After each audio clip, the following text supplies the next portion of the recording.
xigmad kooban. Dhegayste, maxaad ka taqaanaa timaha cirrada? Maxaase ayay kula tahay in timaha cirrada aynu ku soo qaadanno barnaamijkeena xigmadda koobana?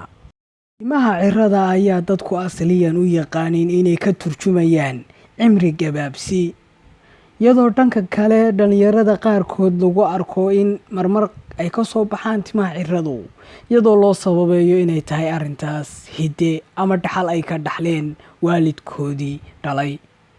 Hase ahaatee, waxaa ku duugan timaha cirrada xigmad u baahan faallo iyo in aynu ka bixinno faahfaahin qoto dheer. Haddaba dhegayste, ku soo dhawow warbixin aynu ka diyaarinay timaha cirrada.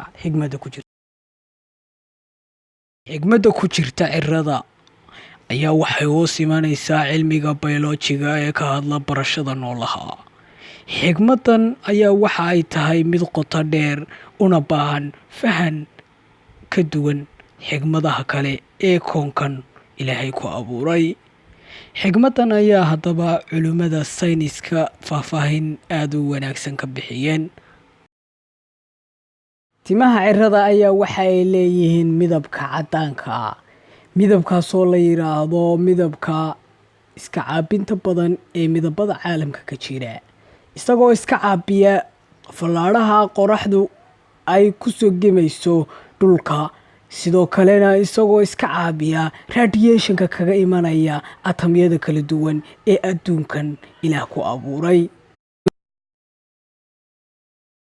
Maadaama ay nudaha jidhka ee dadka waaweyn aanay u baahnayn wax tamara oo ay shaqo ku qabtaan, sababtuna ay tahay nudaha qaarkood oo shaqadii gabay, halka nudaha qaarkoodna ayba dhinteen.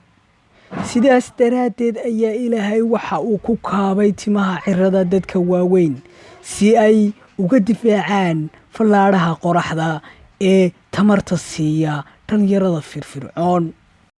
Haddaba xigmadda ku jirta timaha cirrada ayaa waxa ay tahay protection of body adult peoples, oo micnaheedu noqonayso difaaca jidhka dadka waaweyn, iyadoo ka difaacaysa fallaadhaha qoraxda, maadaama aanay dadka waaweyni u baahnayn wax tamara oo ay wax ku qabtaan. Taasna waxaynu ka dheehan karnaa inay tahay xigmad ka mid ah xigmadaha adduunka Ilaahay ku manaystay dadkiisa u abuuray ama makhluuqiisa. Haddaad ku cusub tahay channelka, subscribe noo saar.